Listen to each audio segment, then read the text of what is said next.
July 9వ తేదీన దేశవ్యాప్తంగా కేంద్ర కార్మిక సంఘాలు, వివిధ రాష్ట్రాల్లో ఉన్న ఉద్యోగ సంఘాలు, అనేక సంఘాలు సార్వత్రిక సమ్మెకు పిలుపుకోవడం జరిగింది.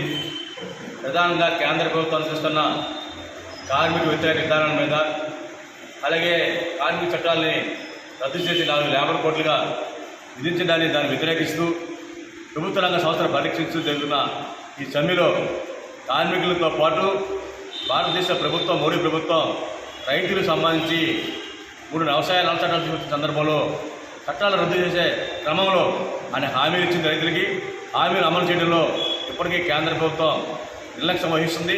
ఆ యొక్క హామీలను అమలు చేయాలని చెప్పేసి డిమాండ్ చేస్తూ, అలాగే గ్రామీణ ప్రాంతంలో పనిచేస్తున్న వ్యవసాయ కూలీలకు సంబంధించి జాతీయ గ్రామీణ ఉపాధి పథకం గత 22 సంవత్సరాలుగా భారతదేశంలో అమలవుతుంది.